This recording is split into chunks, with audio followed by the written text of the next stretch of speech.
There we go.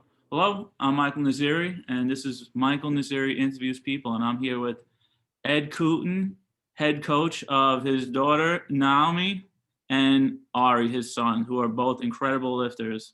And I'm really excited. I actually just finished watching your documentary the other day. Very impressive stuff.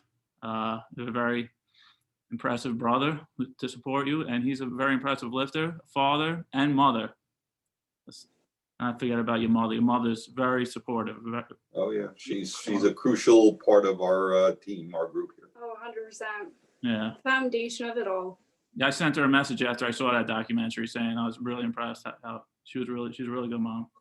So let's start with Naomi. When did you get into powerlifting, and how did you get into powerlifting?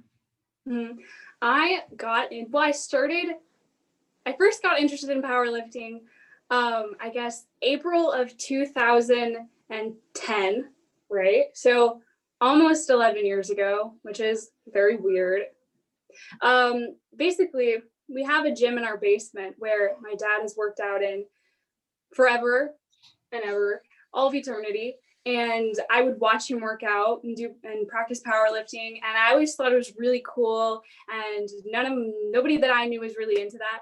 But that was like his thing, you know? And then he would take me to my karate practices or my other sports that I was doing. And through that, he saw that I could run really fast or jump really high or kind of have aspects of strength. And he thought, this could be interesting, you know, maybe she could really like powerlifting and it could be something we could do together. Because before then, we didn't really spend so much time together because he would go to work early in the morning and then come back like right around when I was going to bed because I was 8 and went to bed early, you know. So he thought about maybe I could start trying powerlifting.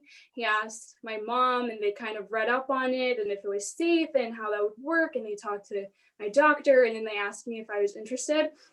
And you know, I was always up to spending more time with my father and trying new things to see if I would be interested. And yeah, we obviously started out just with form and with setting up and making sure we were safe, and went from there, and I've been doing it ever since. Yeah, well, I'm down here in my basement too. Right. Yeah, That's good. My squat rack. The great setup. Yeah, that's great. Thanks, Ed. Let's see, Ari. Yeah. So for anyone, right, who doesn't know the sport of powerlifting, can you explain the sport, the 3 lifts, and how basically the competitions run? Absolutely. Okay, so powerlifting competitions usually incorporate 3 different lifts. The squats, the bench press, and the deadlift. Sometimes they also incorporate strip curls, but I'll go into that. Right, I forgot about the strip curl. You're right. Yeah.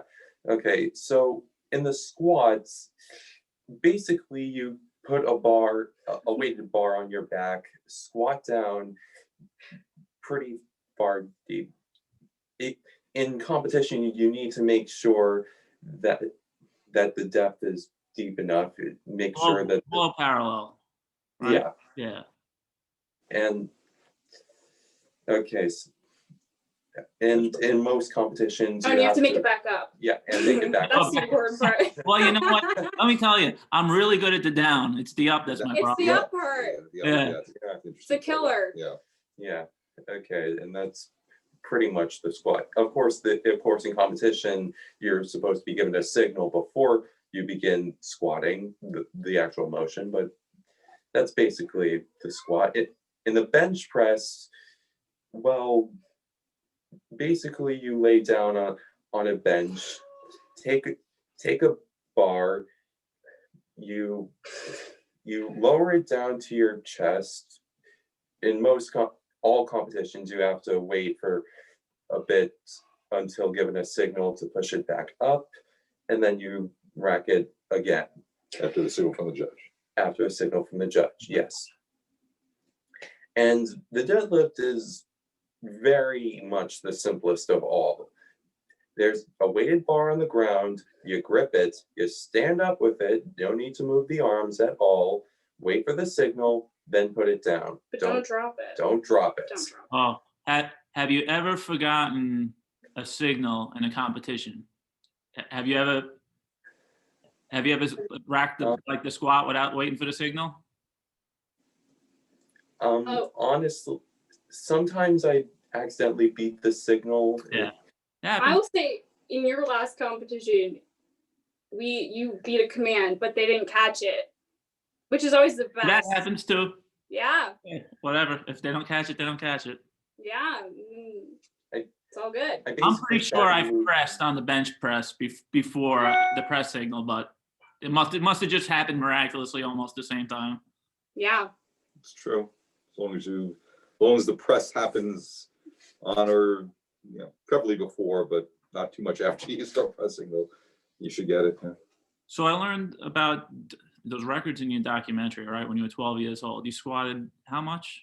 230? 226, I think. 98 pounds? Yeah. Yeah. It's crazy. Well, the first record she set was when she was 9. She squatted 205, which was more than any 97-pound woman had squatted raw up to that point. It's crazy.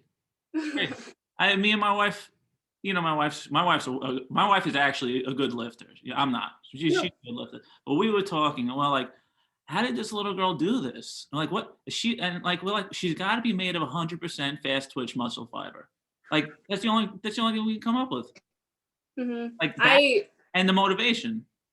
Yeah, in the moment I totally thought that was a normal thing that most people would be capable of doing. But now I look back and I'm like, whoa, that was crazy. I have no idea how that happened. Yeah, I bet, as much as anything else, she had good genetics, I guess, to do it. There was no. Okay, I have to explain something. Basically, recently we took a 23andMe DNA something, yeah. And one of the things it tells you is your muscle composition, whether you have the muscle composition of an elite athlete. Okay, now here's the thing.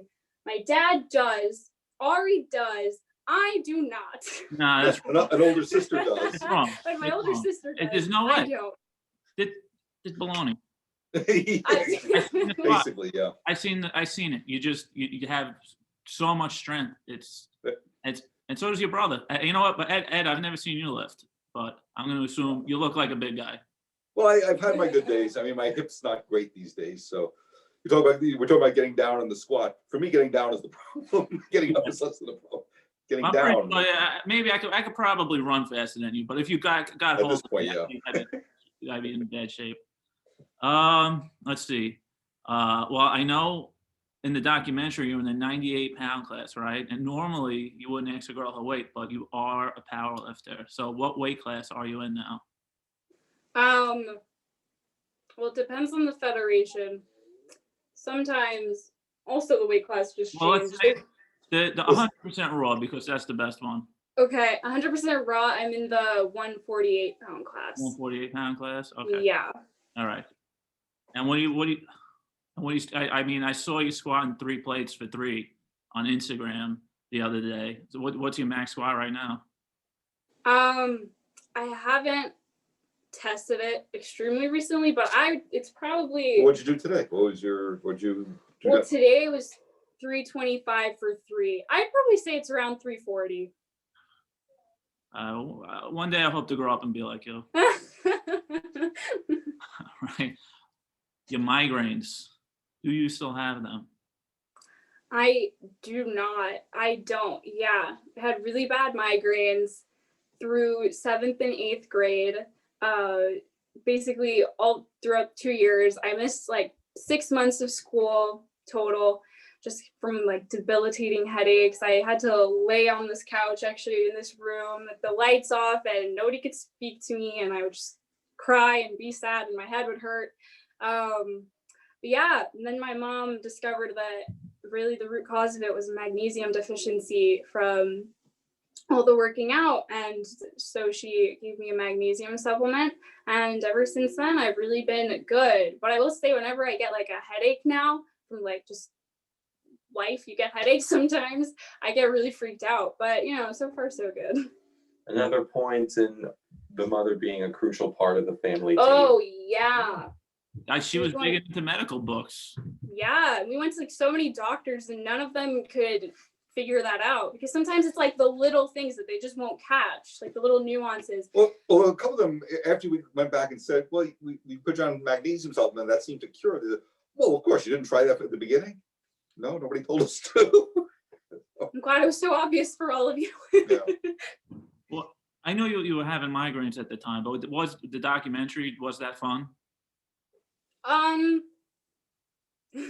Yeah, it was okay. Yes, it was, and it was really cool. And I think we were all really excited by the opportunity to kind of show our lives and like send a good message out. But it was also stressful. I was really nervous about looking like dumb or just looking in a way I didn't want to present myself, especially being 11, 12, 13 years old when you're like so self-conscious. I was kind of freaked out the whole time. But the film director, Jessie Arrett, she was really genuinely amazing at really trying to get to know us and come to family functions and like really try to make us feel comfortable. So I think that made it better. Yeah, they were with us about 3 years. Yeah. So it was over quite a period of time. She came to our house for Passover one year. That was really fun. Yeah, so overall, I think it was a really good experience. I mean, I can't speak for you two. I had fun. Yeah, that was good. It was good. Oh, okay. Or you beefed. I think I competed with you like a year ago, and your shoulder's taking up like half the screen now. You beefed up a lot. Looking huge. Yeah. Thanks. Yeah, for real. he's getting big. He's a big guy. You know, it's interesting. One of the things, of course, people said from early on, you know, the documentary itself talked about all the Facebook comments we got, or others on YouTube, things like that. Yeah, I was just gonna bring that up. Right. So one of the things people said is, well, you're going to stunt their growth. They're going to be midgets. Well, these two, well, whatever the politically correct word is, he's the biggest of all. Oh yeah, and he's a lot taller than my brother, and I am taller than both my sisters, and none of Mother, them. yeah. So, and my mom. I'm the tallest girl. So I've absolutely reached the conclusion, that with watching some other youth lifters as well, that if it affects lifting at all, it affects growth at all, if anything, it enhances it some. I don't think that's based on science, but It's not based on science, it's anecdotal, but I've done some research into it, and you can damage growth plates, but the more like lifting is not where high impact stuff right is where you're going to damage it. Like something more like football or something like that, where you're slamming the growth plates. Like yeah. Well, and a great comparison I heard once is comparing putting your fist against the wall and push versus rearing back and slamming your fist against the wall. Exactly. Which one's good? And that's impact versus pushing, so yeah. Considering how many children like playing football. It depends. It all depends like how you do it and the precautions you're taking. You know, Right. like I don't think any of these sports are inherently bad, but it's all about how you go about doing it. And it's also right, you got to keep them safe, and Yeah. which of course we go to great lengths to do. Online comments I saw in the documentary, people talking. You read one of them, and if I could find that guy, where the guy said he said a bad word, and then you said you were going to break your back. Oh, if I could find that guy, yeah. Oh yeah. People. What that must have been tough to deal with like that early. Just a bunch of internet trolls. We can deal with it. Oh, okay. I'm glad you can deal with it. Yeah. I think it was really weird to deal with going from just being like a regular typical kid, just like going to school, living my life, and then all of a sudden people pouring in just really hurtful, hateful things just for no reason, just because I was living my life. And For you, for us. oh yeah, they were, I mean, as bad as they were for me, I just feel so bad now for my parents, who I think really got the worst of it, because people were like sending them death threats. People were like really threatening and horrible. Yeah, her being the son I've never had, like, oh yeah, people would really like I have say sons. that. Two of them. Exactly. Even. Yeah, you got older brother too. Wow. Yeah, people would just really say the worst things. People would threaten me, like death threats. One time there was like a serious death threat that we actually had to take to the police because it was very scary, and it turned out to be okay. Well, I'm still here. It was all good now. But I didn't know it got that bad. yeah, it got really bad. Wow. I just figured people were saying you're gonna look like a boy or something like that. Oh yeah, people said I look like a pit bull, or just people all about my appearance. People would really like to tear me down. It's just this. You know I what? mean, really.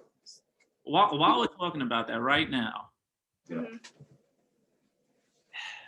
from the very beginning when I started lifting, like back when you were born, like back in 2000, 2001, and trying to get girls into the gym, like to join the team, it's all say the same thing. They're like, oh, I just put I'm gonna look like a monster. I just put muscle on, like, and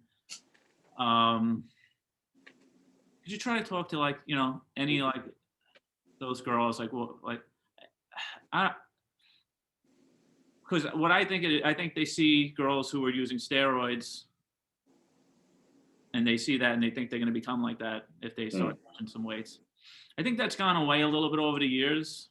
You see girls like Ed, when you started lifting in gyms, there were no girls there, right? Not many. Although, it's funny, the Wrecking Crew actually had a good compliment to them. I guess maybe it was Frank Caramico and his charisma or whatever. But The Wrecking there you Crew. go. You go. That's right. Well, this was Well, the I know, right the behind St. you also. Francis Yeah. powerlifting version of the Wrecking Crew when Frank was there. Yeah. But, So, but you're right. It was not a popular sport for women because women didn't really know what to make of the muscle, and it just, I don't know. But yeah, you're right. As long as if you take it, do it properly, it's really a great thing for anyone to do. Now, you start down the steroid route. It's not good. Steroids are not good for men. They're worse for women, Right. I think, because right. basically, they make their bodies into male-like bodies at that point. So Yeah. And that's the thing that obsessed me so much about it, is because it warps people's perceptions of, as a girl, it might shy you away from the sport of lifting, and as a guy, then you think, well, I'm not that good, so why should I even bother? Because I hear that a lot with powerlifting. They say, well, I don't lift that much, so I shouldn't go. It's like, well, no, the sport's about getting better. right. Beating yourself. Yeah. I mean, sometimes you compete against someone, and that's cool.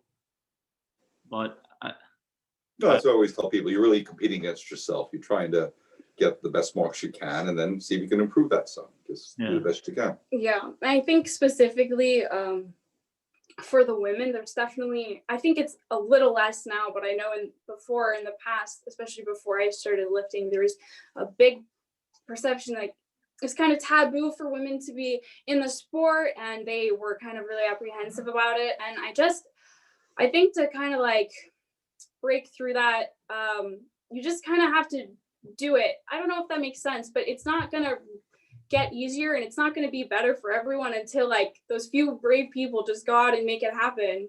yeah. You just kind of have to set forth and Yeah. Well, that's happened. I think we got some pretty good women's lifting now. I mean, you certainly lift well. Your wife is good lifting, yeah. yeah. And neither one could be accused of looking at all masculine. So No, not at all. Yeah, I know definitely when I first started, I was, 8. And so I didn't really pay attention at all. I know that it wasn't like a thing that women would do. That was completely not on my radar. So I think it made it easier for me to transition into the sport because by the time I was kind of aware, I'd already been doing it for like 5 years. So I didn't care at that point. But definitely it is really hard. And some people even in my school, when I was in high school, would come up to me and say, like, oh, I kind of am interested. I kind of want to try it, but like, oh, I don't know. And they were afraid that people would make fun of them or that they would be too weak. And like, that's really hard to overcome. Yeah. 100%. And I think you just have to confide in people that are not going to make fun of you, and just find your support system, whether that's at a gym or your family or your friends. And just know that if this is something you really enjoy, then you're going to be happy, healthy, and you just kind of have to go for it. Well, Ari, I seen you recently lifting. The both of you guys still screaming like crazy before you lift? Well, yes. Yes, sorry. Okay. All right. Next question. Sounds like a monster's down there when he's lifting. Oh, yeah. It's good.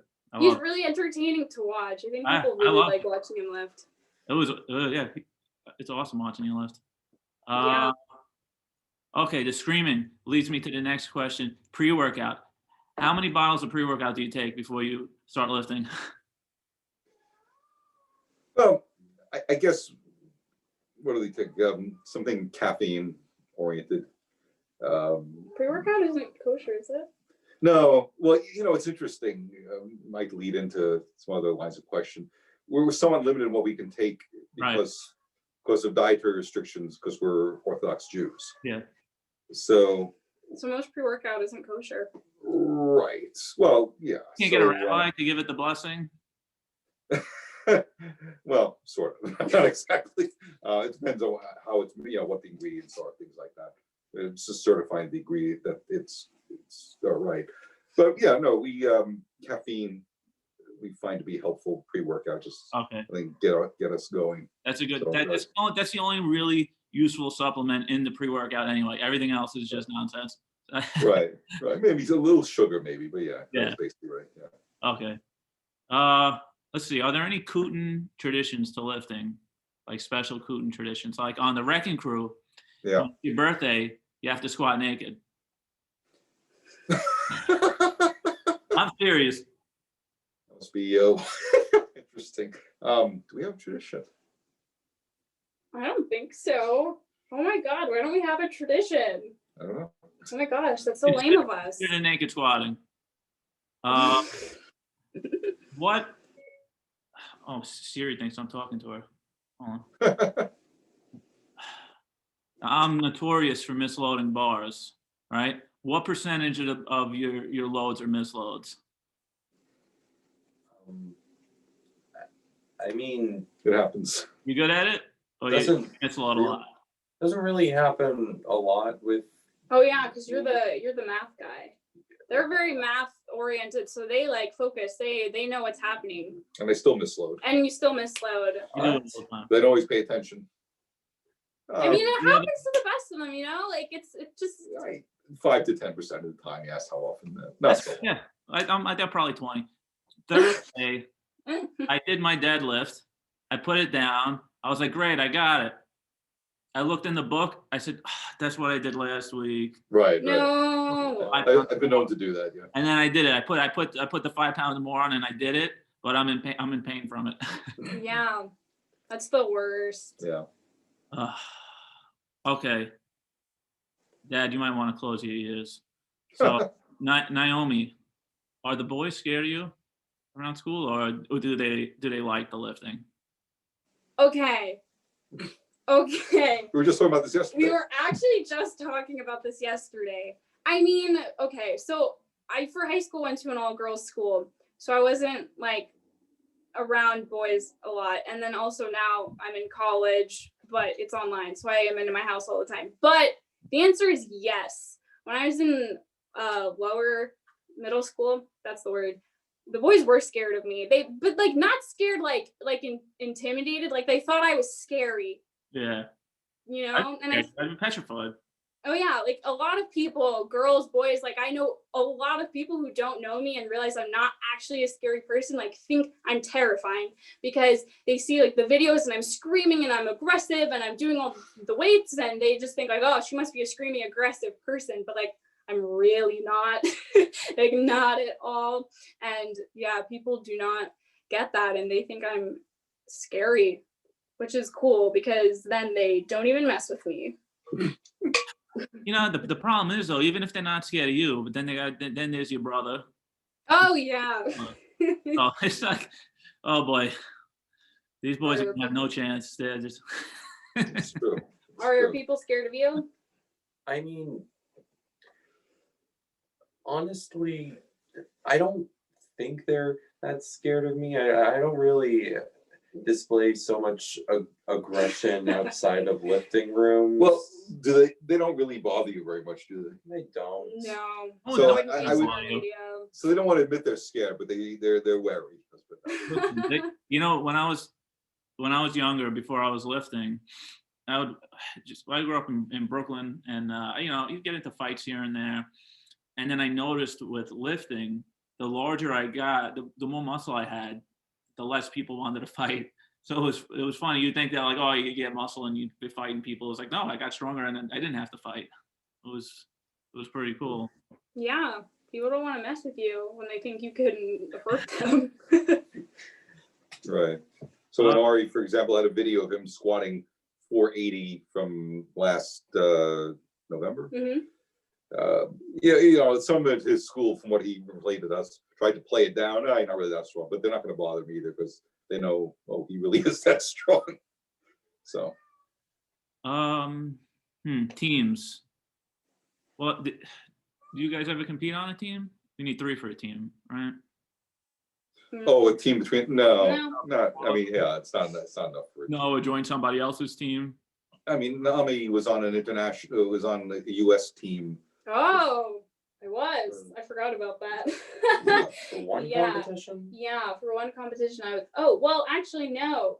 In Worlds, 100% Raw. Oh, for 2. Oh yeah, I was on Team USA, like the official Team USA. Okay. And then for IPF, the NAPF Pan Am Championship, I was also on Team USA. Yeah, she set some IPF records in that I contest, did.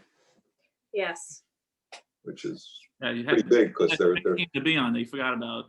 Yeah. No, that was a great competition. That was down in Florida, Yeah. in the airport. Oh yeah, in the hotel in the airport. We were like trying to find the airport.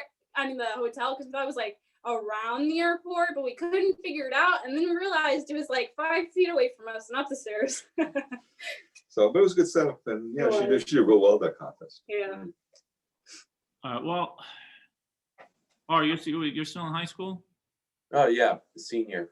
Okay, but you don't work, right? You have a job? Not currently. So you don't have a problem with managing the lifting, right, with your life. But I think your sister's getting into that age now, where right, you got a job. I think you said. Yeah, I mean Ari's in school. A lot of hours. He's in school like 8 to 5:30, long hours, big long days. So when are you lifting at nighttime? I usually do a squat and bench press on Sundays, and then I find time during the week to do a deadlift and another bench press workout. Yeah, that's good. How do you wind up squeezing it in? Well, I mean, I'm in college now, but it's again in my house, so I'm home all the time, and I'm only like doing school. I have classes like 2 hours a day, so I kind of just fit it around. It's actually a lot easier now than it's ever been. So I work from home also these days, and we'll probably continue to do so at least till November. So frequently I get the question, what calls do I have? Because she likes to really get the music going loudly and we'll yell loudly. Oh yeah. We kind of decided that if I'm going to be on an interactive call, probably better for her not to be working out then. So she just gets my call schedule and then decides to work out then. We talked about. I was speaking with your daughter about this, and I said, "Does your father like music in the gym?" And she said, "No." Well, the truth is, I actually don't mind it. I don't play it much because it's their lists. You still didn't show me how to use your Spotify. No, that was news to me. Well, I don't know.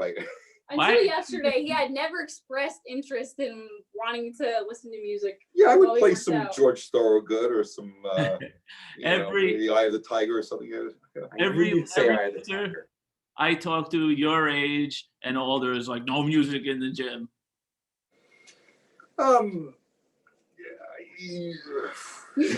lot of times I don't play it, but there's times where playing some music can get you going. And you know what else everybody doesn't like around the older guys? Mirrors in the gym. No mirrors. No, I hate the mirrors. We have a mirror next to us so that if we're by ourselves, we really want to see how low we're going. It can give a little hint of squat. Also, even if we're not by ourselves, let's say I'm spotting her or him, and I want to see what the depth looks like, I can look to my side. So if you ever see video with me behind looking to the side, that's why I'm looking at the mirror.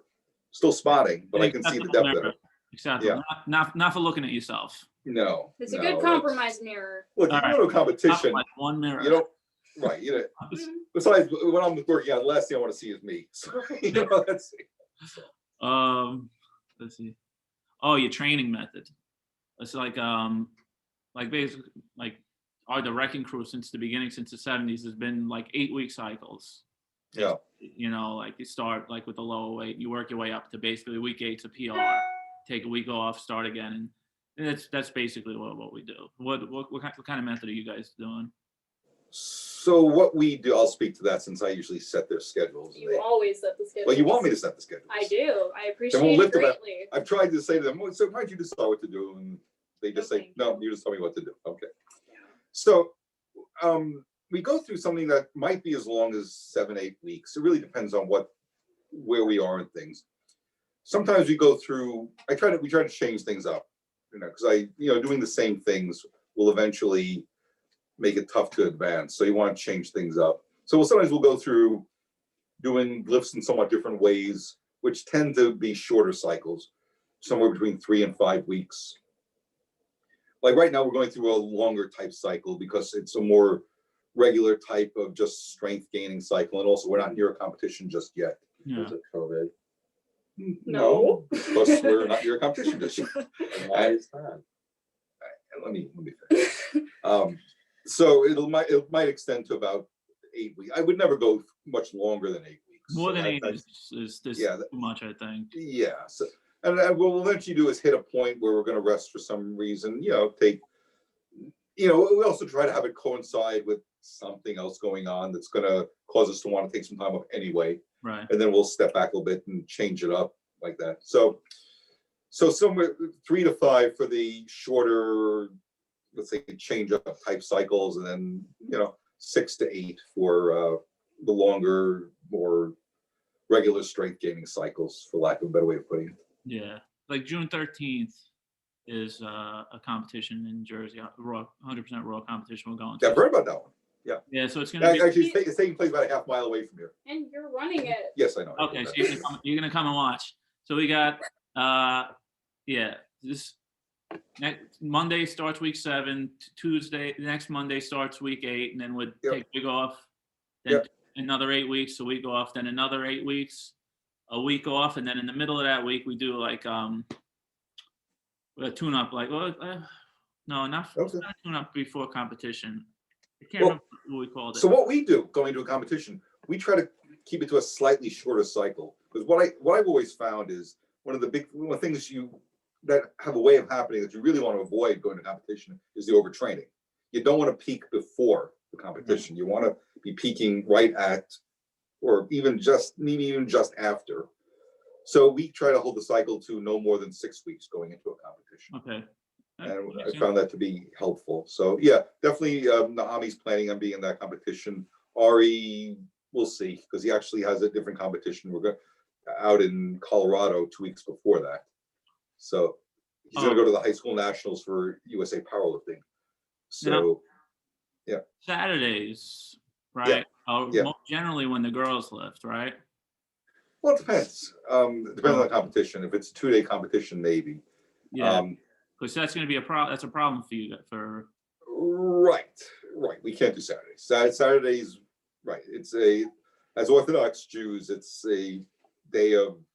It's a Sabbath. It's a Sabbath. Day of rest. We rest. Right. Well, interesting. The problem isn't the lifting itself. It's lots of things that go on around the lifting. Just the act of lifting the weight. It's not. Well, okay. It's questionable. Well, we can't do it. Let's put that. We cannot. What if I loaded the bar? It's not in the spirit of the day. Right. In pinches, we go down in our basement. You can't turn the lights on or anything, or the music. Can you lift the weight? Yeah, you can. It's not in the spirit of the day. We try to avoid it. Well, see, I like that you're saying it's not in the spirit of it, because now, when we grew up around a lot of Orthodox Jews in Brooklyn, me and my wife. Okay. But my wife had a friend who was an Orthodox Jewish girl, and she would have her come over and turn on stuff and turn off stuff, and I'm like, it's referred to as a Shabbos goy. Yeah, I'm like, that's cheating. I'm like, that's not legit. No, it's interesting. It's not. I mean, it seems like it is, but Jewish law is not applicable to non-Jews. Non-Jews don't have to follow Jewish law. So it's and there's a lot of complexity goes into it. And you're right. So it's not as simple as, hey, come turn the lights on for us. You have to word it carefully. And you can't ask. We You have, can't ask it's directly. like, Oh, well, yeah. it's dark in here. It's like, so- oh yeah, like I'm trying to go to sleep, but my light is on. Right, so actually the non-Jews around us get the joke. So, like our neighbor knows if we knock on his door on Friday night or during the day Saturday, he knows we need him for some things and he'll figure it out. But yeah, so but it's interesting. It's an interesting point. Yeah. So All right. So Yeah. we go away from religious stuff. This is something that I've been arguing with a lot of old timers. Right. A lot of old timers like doing just regular, like I call them lockouts or press pushes or pull. okay, I got into using chains, chains. Okay, and then now I'm using I combine. I use bands and bands. chains All right. together. And, So we don't have bands. We don't have chains here. We do have bands. We make a lot of use of bands. okay. We use boards also. We have the 1, 2, and 3 board set. Oh, for Yeah, for the benching. But yeah, we use bands a lot. It's a good training. It's a good And they're training fun. aid, I think. And they're fun. I like them. And they're fun. No, I think well, the bands are. Well, I think the chains and bands, I think, are. The difference is, right, like if you had a graph and you were to chart out how a band, like chains add weight basically like this, like linear, right? right. The bands start off with nothing and they get like exponentially heavier, it feels like. Well, okay, but it also depends on how you put the chains on. Yeah. So the theory of the chain is you're supposed to really have like it attached by like a metal A small, wire, Yeah. wire, or a small chain, that's what I use. and have all or most of the chain on the floor. And then as Right. you come up, you're picking up the chain more and more. So you're right, it's linear. So Right. But it's you'll be the steadily band, gaining like- weight. Like that band, it just seemed like the further, It's a different strength curve. You're right. like exponentially harder to band. Like Yeah, I don't know. sure. That's how it feels to me. I don't know if anyone's ever tested it. I don't know. We need to get like a scale and like pull on them. Or another thing we do with bands very often, for example, in benching, they're maximally stretched at the bottom. Right. Then as you go up, you're losing tension. So and we try to have it so that near the top, there's no tension from the band. Okay. And it's all you. So there's that. So I guess they call it reverse bands. Yeah, mine. I've been doing it the other way. But and you know how I've been starting it. I put the pins basically where my chest is, like Okay. at like chest level. Right. And I load it there, and then I start it like from a static press from there, mainly because just taking it out of the rack with the bands, with all that weight from the bands and the chain and everything from the top was Right. killing my shoulders. Okay. Mhm. It was killing my shoulders. But let's see. Ari and Naomi. Did I get that right? Did either of you guys want to be coaches? No. No? No, not at all. Okay, this might sound weird, but I'm like really not into programming and like the technical. I just like doing the lifting. I just like the working out and You're just a monster. You're just a powerlifting monster. Yeah, I'm really grateful that my dad is knowledgeable and that he's able to make our programs and make our schedules. And I think that's definitely amazing. I'm very grateful for it. I'm not so personally into it. I would rather not coach. So what's going to be interesting when her school reopens and she goes to Rutgers. So I guess starting in September, the hope is they're going to have in-person classes. They actually have a fairly substantial powerlifting club team there, which she'll almost certainly be part of. Right. Because when she lives near there, she's not going to drive an hour and a half back just to work out. Maybe she will. I don't know, but I'm expecting she will. I'll drive back 3 times a week. So that'll actually be our first experience powerlifting with anyone other than us. People. Yeah. You know- Honestly, back to your question, Naomi answered it, but honestly, I don't see myself coaching professionally, but eventually in the far future, when I have children, and if they want to do powerlifting too, I may do a similar role that my father is doing right now, like helping them along, coaching them, I think you'd be great at it. That's nice of you, Lori. Or maybe I'll come by and still help them. Oh yeah. I'll still be alive then, won't I? Probably. Someone as old as me, who knows? All right, but you're gonna be a coach, Ari. So when you retire, Naomi, all right, you're joining our team, the Wrecking Crew. No, We got the best name, right? Yeah. that's a great name. It is a good name. With a very proud tradition, I'll have to say. Yeah, I knew. 1978. That's right. Wow. So I started lifting competitively in '82. So, Whoa, it's older than and you. the guy who founded it, Frank Caramico. I've known him right from the beginning when I was lifting. Yeah, nice guy, great guy. Well, I just know this is a simple question for you guys. Your view on steroids, everybody. Well- You can go. Yeah, obviously, it's something that I've always been adamantly opposed to. It's, and it's interesting. We were talking about recently because Naomi takes some classes in ethics, and they were actually getting into discussions about what are improper aids in lifting and athletics, and whether steroids are improper or not.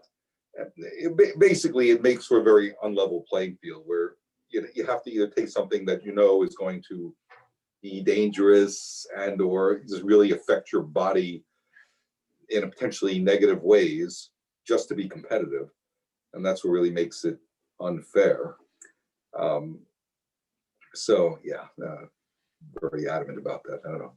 You want to say something? I mean, yeah, I mostly agree. I also think there is definitely a place for federations that are not drug tested, because people are going to use the substances, regardless. And so you might as well, make a space for them, Yeah. I guess. Okay. Well, Naomi, you probably maybe you listen to one of my podcasts, but your father probably doesn't even know what a podcast is. All right. I know what it is. I just haven't listened to one yet. You've heard of the concept. Let me ask you the Maybe I'll listen to question. this one. It's an important question. If pounds or kilos, what would you rather lift in? Asking me? Yeah. Well, I'm old school, so look, competitions always go in kilos, unfortunately. But Just answer the question. Just answer the question. everything gets translated back to pounds in my head. Pounds. Thank you. All right. All right. Why is the squat? Let's see. Ari, why is the squat the most important lift? Because it goes first, and it's basically beyond it.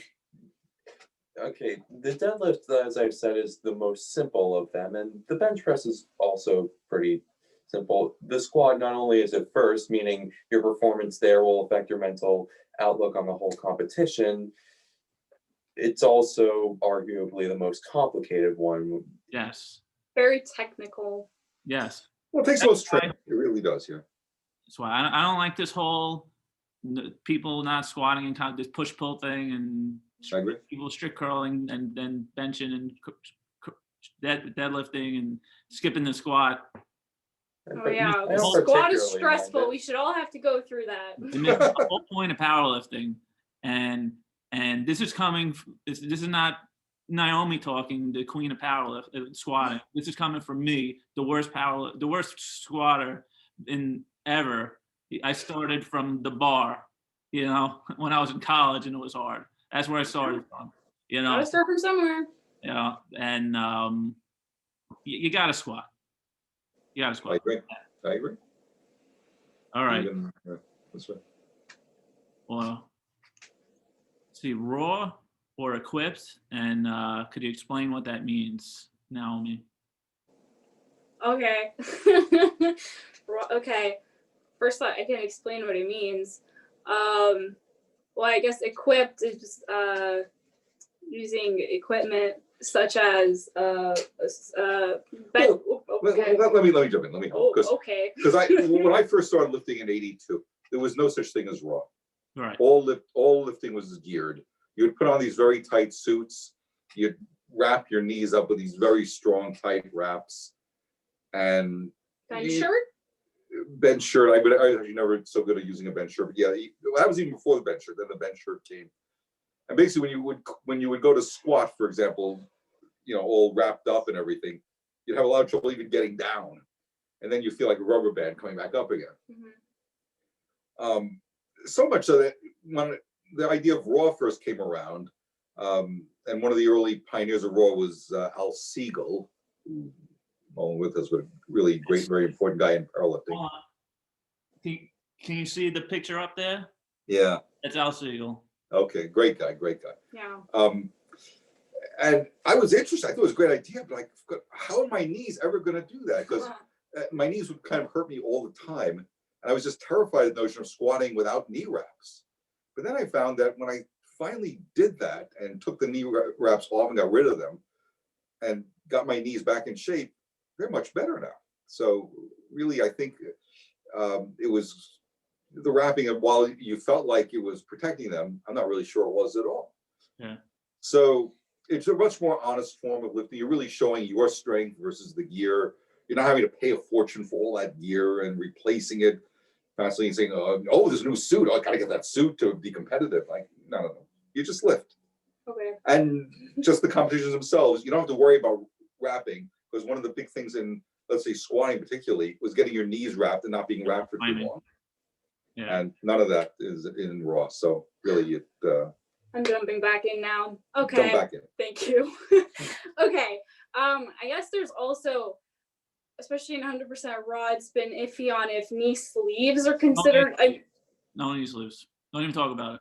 No. No. I'm a big fan. I'm a big fan of knee sleeves.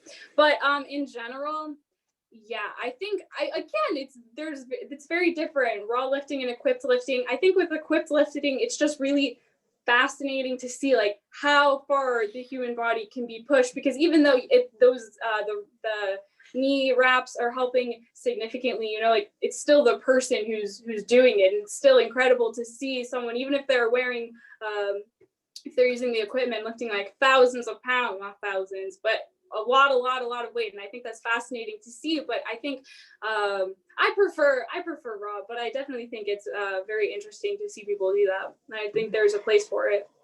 Either the next person or on that off week in 2 weeks, I'm going to go to Pat Susko's gym, his house. Oh yeah. Pat Susko? Yeah, sure. Really nice guy. Yeah, very nice guy. Yeah. Yeah. When we graduated college and we were lifting in this little gym under his pool hall in Brooklyn that was totally illegal, like wasn't zoned for a gym. Okay. And he would let us lift with him, and he'd help us. He'd give us some advice here and there, but never be. I mean, the guy squatted like over 1,000 pounds, and you never be cocky or never brag. He never talked about how much he lifted. He was a really nice guy. Yeah. Mm-hmm. What were we talking about? Gear. Gear. Yeah, that's right. Gear. That's right. My wife told me that there's other federations that are even in 100% raw that they're incorporating an overhead press. You heard about this? We should ask the rules chairman. Yeah. Hello, rules chairman. Yeah. Why don't you tell us about that? It's okay. What's the deal with that? Well, okay. Hang on. It's been, I guess in Canada they've been doing it for a few years, some time. It's under discussion. There's a lot of questions about how it would be actually incorporated. For example, defining the rules in a way that's actually judgeable is tricky. Also, we have to get around the fact that the clean and press, and then we're not talking about clean and press, we're talking about taking it from the rack in some way and then just doing a strict press. We call it the strict press. Okay. But the clean and press was actually removed from competition for safety reasons. So we want to make sure everything's safe. We want to make sure that it can be judged in a fair way. What would you have to do? You have to take it out, leave your knees locked out, and then press? Well, that's part of the thing. What would the rules be? I mean, ultimately, they're talking about without moving your body very much, just like pressing overhead. Which makes me wince to start with, because on the shoulders, that's not the easiest thing in the world either. So you're on the rules committee?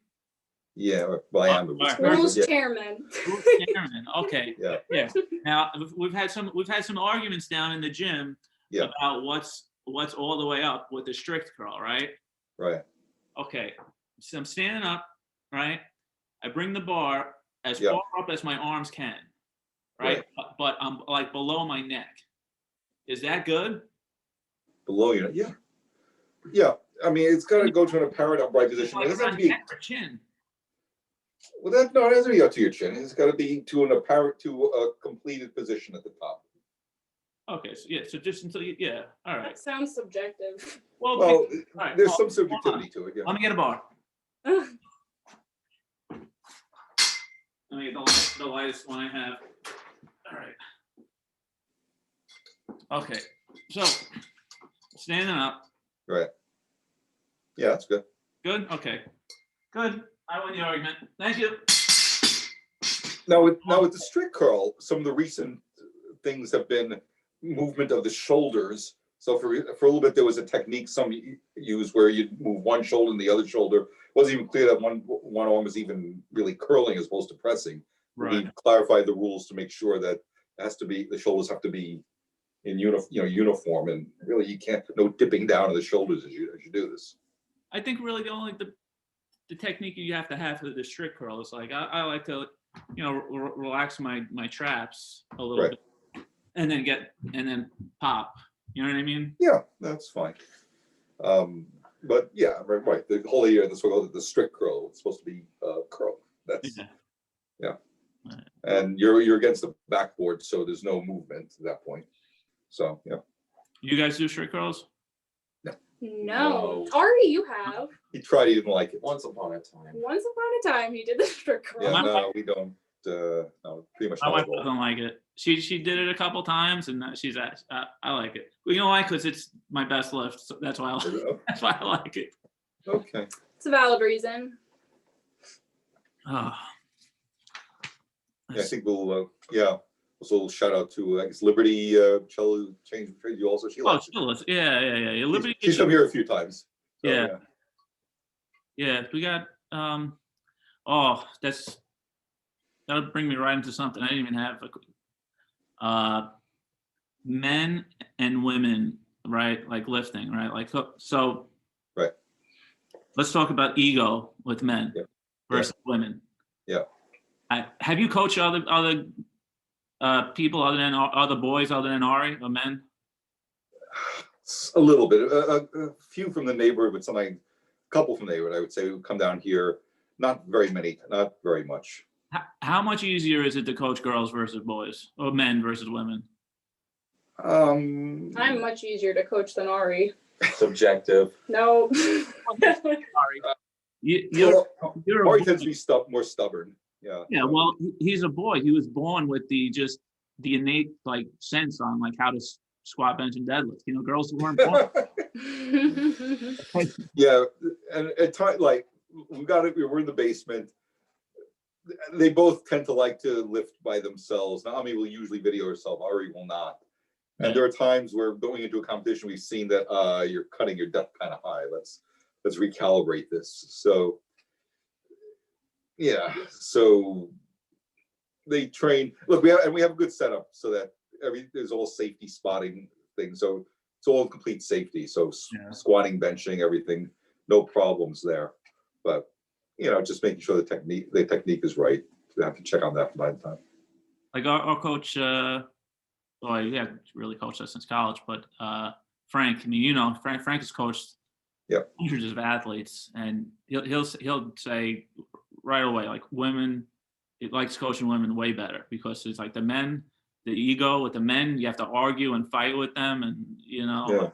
Well, with Ari, for example, he's been lifting since he was 8, so he knows. So they both know since they were 8.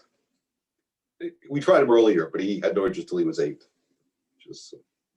So he's known good training approaches since then. So he's had good practice. Naomi, have you lifted in public gyms? Yeah. I don't like it at all. Yeah. I have, especially last year, I was in Israel for the year for my gap year after high school. And I joined a gym and I tried working out there just because I wanted to do something, even though it wasn't as good as the workouts in my house. It was tough. I mean, especially because everyone there was speaking Hebrew, and I did not know gym Hebrew. I still don't know gym Hebrew. Well, they spoke Russian in that. Oh yeah, they spoke Russian in the gym in Ukrainian, and I don't speak any of that. But I did that, and I noticed it's just I don't like lifting around people, and they're like watching you. I don't like that at all. And it'll be interesting when you get to college and you're. Oh yeah, I'm gonna have to get used to it in college, but we're not there yet. At least in college, everyone will speak your language. You don't know that. I don't know that, but it's okay. Most people will. That's okay. I would love when we would be in the gym, like me and my wife. I wasn't like with her. I'd be off to the side, and let's say somebody was using like a row machine, and she'd be like, "Oh, can I work in with you?" And they'd be like, "Sure, no problem." And she'd like get on the machine and take the pin and put it like double the weight and start do a whole set. And the guy would just walk away. They would always just walk away when that happened. They would, because they couldn't just jump back on that machine and do less weight. Yeah, Right. that happens with the rowing machine at the gym that we used to go to before, COVID. There would be guys on it, and then I would get on and do much more weight, and they didn't appreciate it. Yeah. Yeah, we would at times go to a gym nearby for some assistance work, but we stopped even trying to do that. I mean, I think they're open again, but until gyms are regular gyms again, I'm going to consider it. Ed, I got a question for you, because these guys are Yeah. kind of young. I'm sure you've been through a lot in your years, and it's how has your faith helped you through life, and how has lifting helped you through your life? Interesting questions. How has my faith helped me through life? Well, the main help of my faith is just the knowledge that, there's, that God is in charge, that when things, I'll do my best, obviously you got to do my part, but at the end of the day, not everything is up to me. And just keeping in mind, it gives a perspective. And how does strength help? So it gives me a certain confidence as I hold myself. At one point, a number of years ago, I caught this thing called Fifth's disease. Which is usually what children get. Usually children. So when, like, we got it and gave it to you. Right. So it's in, like chickenpox is the fourth. This is the fifth. So it's among those diseases that when a child gets it, not a problem. Adult, problem. Very big problem. And the big thing was, it totally stiffened me up. I couldn't move. I needed to get back to work, and I felt helpless. I said, I even was saying to my wife, I don't know how to do this. I feel like I'm totally vulnerable to people. And she looked at me and said, this is the way people feel most of the time. This is the way normal people feel. Oh, what's that? So it showed me that having a confidence as I hold myself, not that I'm not vulnerable anymore. I mean, if I get shot, I'm in trouble, if I want to get attacked by a bunch of people, but I just approach situations with a confidence. So that helps. That's what the squat does. All Everyone out there that doesn't want to squat and just wants to bench and deadlift, that's what There they you make go. out on. The squat it makes the difference. That's it. Let's see. Oh, it's the question. Big question. Cats or dogs? We have both. Okay, wait. That doesn't answer the question at all. Okay, I'll speak for myself. Dogs, 1000%. Right. However, I really like my cat, but not all cats, just the cat that we have. That's it. And she's the only one who likes him. I'm the only one who likes him. He's very horrible and evil. He likes to attack people for fun, and he's very mean. But I still like him a lot. But dogs are definitely better because, Correct. they're not evil. And you keep your cat. At least you keep the cat out of the gym, I heard. Yeah. He doesn't go in there a lot. He passes through, but he doesn't hang out. No, it's It's a little scary for him because of the weights clinging around. He doesn't like it. There's nothing to eat in there. Yeah, that's right. Honestly, for me, I like dogs more. You hate cats a lot. I mean, He hates that cat. I don't have a lot of exposure to other cats. From what little I have, they seem to be okay, all right. But What? the family cat is, I don't really like him, and dogs are better than cats. That's all right. I love this family. What do you have there? You A have dog. there? We have a dog, okay. Yes, we have 2 dogs and 1 cat. Okay, Ari, it's an important question, right? This could reverse your bat mitzvah. Okay, can you take lifting advice from your sister? I mean, we've basically been lifting for approximately the same amount of time. That doesn't answer the question. Can you take lifting advice from me? If she has advice to give, I'd willingly hear it.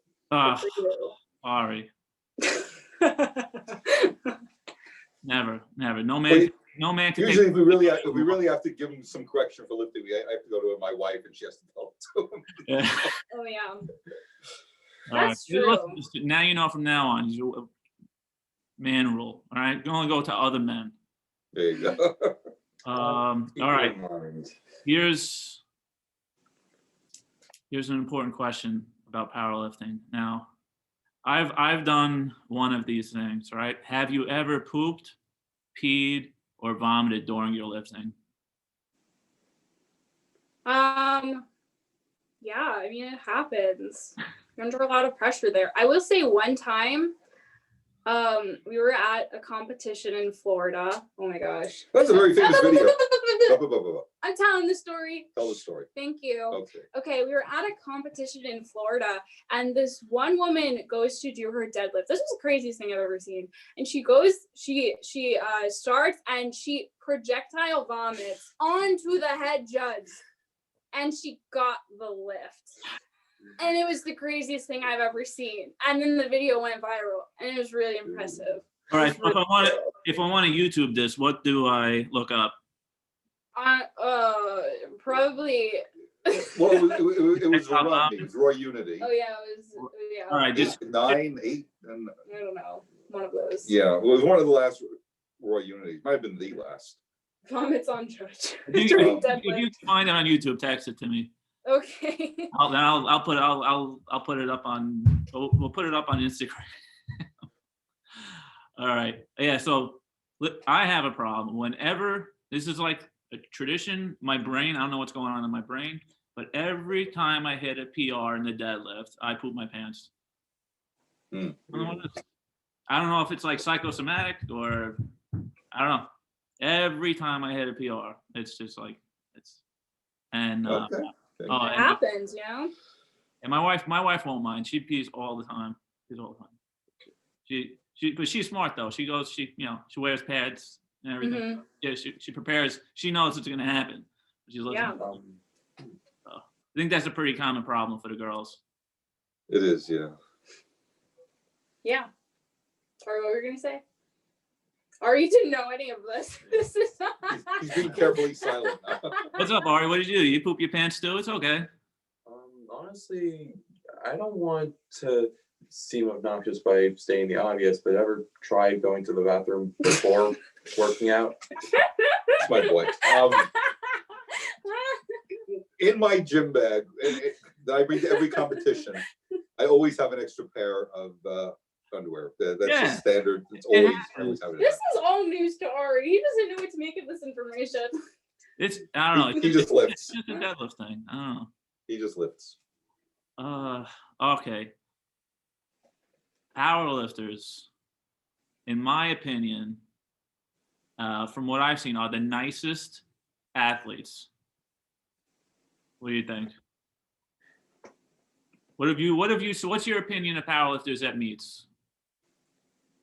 I think very nice, very kind, especially, I don't know, even though you're competing against each other, especially the women, tend to be so kind to each other and really like everyone's cheering everyone else on, and like it's really a very supportive environment, which I don't feel like you find so much in other sports. And obviously, like, yeah, there is some competition, but like I don't know. I haven't really seen people be like angry and like horrible to each other. People are always shaking hands and congratulating each other, and like I don't know.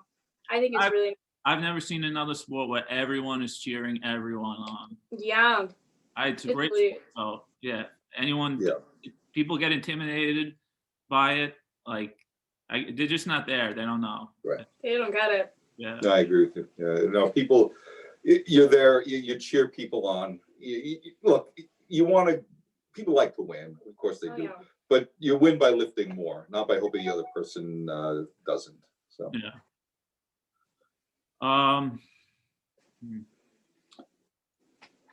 Stretching and warming up.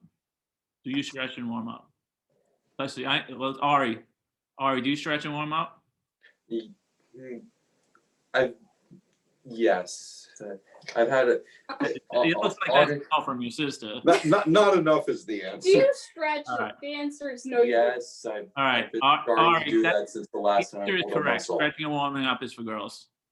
I've been, Oh, have you? Yeah. Maybe he has. I don't know. I haven't watched him work out in a while.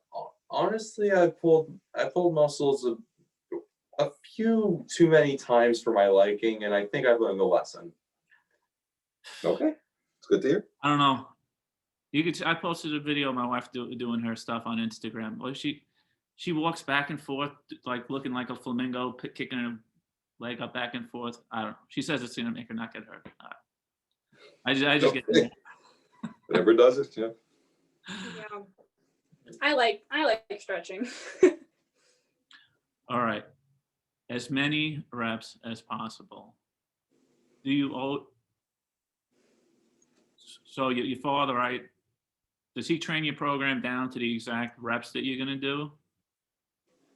That's right. Or you, Try yeah? to as many reps as possible. That's my nightmare. Oh, We do that sometimes. The it's my AMRAP nightmare. steps. It's I hate it. I get it's important, and it feels good after that I, was able to do it in whatever, but in the moment, I just want to cry. It's so bad. I'm in total agreement with that. Yeah, I just keep going every set until I black out. Blackout. Don't you need Pretty to much, black yeah. out first? I start to not be able to see in Iraq. yeah, exactly. Or I just get stuck. Or I just have to drop the bar. Yeah, Right. But yeah, so it's brutal. like my squat. So I don't want to mention numbers. I don't want to embarrass you, Naomi. But Hmm. so let's say I was gonna train some other guy, and he was gonna do 225, and that was his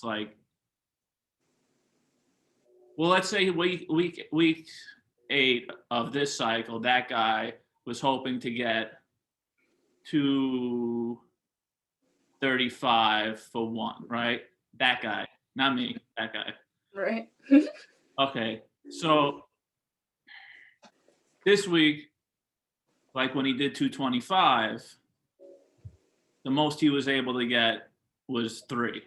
Hmm. You know what I mean? And that was a heavy set. So it was I'm sorry, that was a mistake. No. The friend. Right? So he warmed up. He did the bar for 5 or 8. Then he did the plate for 5, 185. No, probably 175 for 2, and 200 for 1, just for a quick last warm up. And then it was at 225. This is it. And 3 was it. That's all he was gonna get. Yeah. And it's 3. It's AMRAP racket, And then all my work is after that. His work is after that. Oh yeah, the friends. Yeah. So I'll do Oh, chains and bands after that, cambered bar. I'll put cambered attachments on the cambered bar. I do tons of work like that. And and the dumbbell, what do you call it? What the heck do you call it, Naomi, when you hold the dumbbells off to your side and you just like put your knee down to the floor? Oh no. I know what you're talking about. Yeah, they hit your quads like crazy. Yeah. So. Oh man, words, Anyway. they're gone. But anyway, after all those warm-ups, right? Like that 225 was like an AMRAP. And then that lowered, when I lowered it, everything was like, was as many reps, you know. Yeah. Cool. But you guys, you would have like an exact number, like, so like you would like calculate it in like probably like you pretty much knew you were gonna get 3, so you just do the 3 racket. Well, right, during typical cycles, yeah, but when we go through AMRAP cycles, where I actually do try to encourage them to get Sometimes I really surprise you. really as many reps as possible. Sometimes I surprise myself. Yeah, but yeah, it takes a lot of mental discipline to really just keep going and going. Yeah. Not easy, but it's very beneficial. I am a big fan of. Well, like I'll see, like it's not just like, well, I'll gauge what weights to do based on like how like as many as I was able to get. You know what I mean? Mm-hmm. So yeah, like if I got over 8, well then I went too little. You know what I mean? Right. So it's like the amount of reps that I can get kind of like lets me know where if I had the right weight on there, basically. So right. If you got too many reps, it was too easy, and you got to do better next time. I kind of basically do know what my as many reps as possible is. Mm-hmm. You know, I almost kind of do know that. But yeah. Anyway, nobody wants to hear about my 225 squat. You're friends. Yeah. Okay. Have you ever bombed out of a meet? Okay. You haven't, have you? I No. don't think so. You have. Twice. In Virginia, both times, randomly, like years and years apart. Virginia is your unlucky state, which is cool because that's where 100% Raw Worlds is held every year. No, well, Virginia Beach, yeah. Yeah, that's no, in Virginia. Not every. It doesn't Most years. Year, no. So inconvenient for you. Yeah. Okay. Haven't, but one time I got to a competition and I did my first squat and I missed it because I was very sick and the world was spinning and I felt very ill. So I dropped out of the competition. But if I didn't drop out, definitely would have bombed out. Yeah. So you didn't bomb out? Okay. I didn't bomb out. And one time I in a meet pulled my hamstring really badly on my second squat. I got my first squat, and then I could do my benches. That was in the movie. It was in the movie. Oh yeah. And then for the deadlifts, I didn't want to drop out because I just done all that hard work. I didn't want to have pulled my hamstring for nothing. So I did a token deadlift. What was it? 45 pounds. 45 pounds. They let you use a light bar. Yeah. Because you were a youth lifter. Yes. I got one of those here for my kids. Mm-hmm. But they're very flaky about it. Like they want to do it, then they don't. They want to lift, then they don't. Mm-hmm. Did you have your kids watch the movie? It's a good movie. Kids they watched some of it, and my daughter competed in me once. Okay. Yeah. All right. Let's see. Oh, well, you know what? I want to talk about that anyway. Bombing out of meets, right? So I'll talk about my bombing out of meet came from box squats. You guys ever squat? Yeah. Oh, so your depth was too high. Yeah. You guys ever box squat? Yes, we do. We do, but we just did that recently, a few weeks ago. Yeah, that's one of the cycles. Well, so when we do box squats, we do it 2 different ways. There's for them and there's for me. For me, with my bad hip, it's just something that I can go down to and just work my hip some. For them, they're actually going to a pretty much parallel point, pausing on there and working on explosion off the bottom. So that's kind of the point there. We try to not have it be a limited motion kind of thing, because we don't want to develop, we want to watch the bad habits that way. So we want to be very careful of that. This bad habit on me, it was so ingrained. I was out at Bigler at an ADAU meet a long time ago. Mhm. Yeah. And so I start off, my openers are what I can get for 5. So my Mhm. Okay. openers are should be no problem. Right. Yeah. Red lights, all 3 red lights. Oh no, that's the worst. And I'm like, what the heck? I'm like, it felt deep to me. It felt like I was way deep.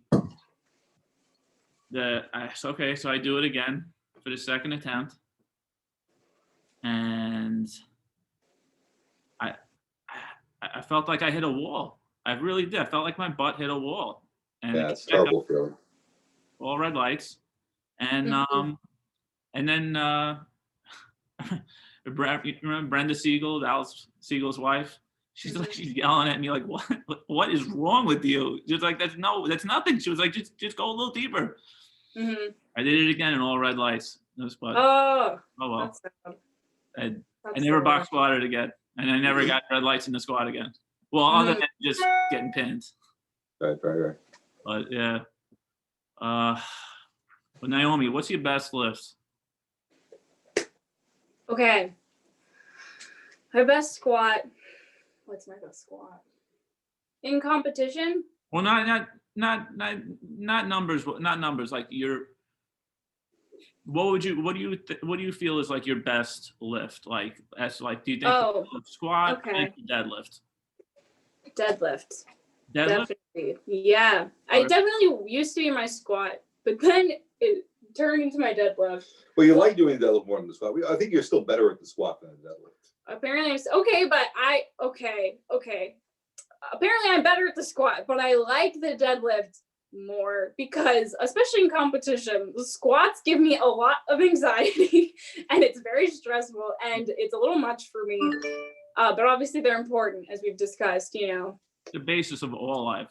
Oh, for sure.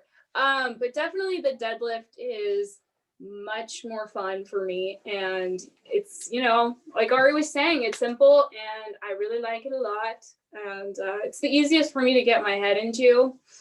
Yeah. She's cracked through the 400. Oh, yeah. So I'm in the 400s. yeah, the 4 plates. Yeah. Oh, yeah. I got 4 plates. 405? Yeah. All right. At least I've got you by 10 pounds there. Yeah. What about the bench?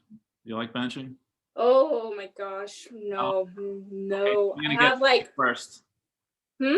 That's your worst, I'm guessing. Oh, very, very much. I'm sure the best bench I've gotten in competition is like 125 pounds. It's really like disproportionately much lower. Like it's really bad. Really have to work on it. Well, girls genetically just have, I think, more like they're closer in body strength on their lower body to men. Yeah. Even like in my last competition for the squat and deadlift, in my flight, I was the last one in the flight by like 30 kilos for the squat and deadlift, like very much past all of them. And then in the bench press, I was like the 4th one out of 10. You're kind of in the middle of the 4th. That's the bet. No one is like great at all 3 lifts. Oh yeah, I'd much rather be good at squat and deadlift. Right. So you got the 2 better lifts to be good at, because you're not going to build a total up on your bench. So No, we're working, but it's still, there's some, in the higher level competition, we're working on getting her bench to where it's not a too much disaster. No, it doesn't take, doesn't dig her in too much of a hole to dig out of. Yeah. We've had that problem some. What about you, Ari? What's your best lift? Honestly, it may be the same story as Naomi. The squat is stressful. Ari has very long arms, Yeah. so it doesn't make it easy for him to bench. It does help his deadlift a lot, so Does really well. And his squat strength is fantastic. So he does really well at that. His deadlift strength is fantastic. The benching we're working on with Your him. strength is fantastic. Yeah. So- Somehow the only lift that I'm good at isn't really in the meet. It's the strict curl. But, Circle. yeah, What's it's the in the only meet? one I'm good at. And What's the it? Oh, no, well, you know, in June 13th, we will, I'm planning to have, we'll have a strict curl. We will. Yeah, We trying to will. figure out how that's gonna I'm happen, doing but strict that's curl my there. intention. And yeah, the strict curl and the bench. I bench as much as I squat, so it's bizarre. Whoa. Yeah, it doesn't make any sense. That's cool though. Let's see. That's it. Okay. That's everything I could think of. So thanks for playing. Okay, good. Thanks for having us. Thanks Yeah, for having give us. give Pat my regards. Yeah, I will. Looking forward to having the Naziris down in June 13th at our competition. Yeah, and yeah, when this COVID stuff is over, we're gonna come down there and lift you guys one day. You know what? We have an exchange. Come to us one week and we'll come to you one week. We'll Yeah, even make sure there's no cat fur in the whole gym. yeah. There you go. Thanks, guys. Thanks a lot. All right, thanks. Have a good night. You too. Thank you. You too. So.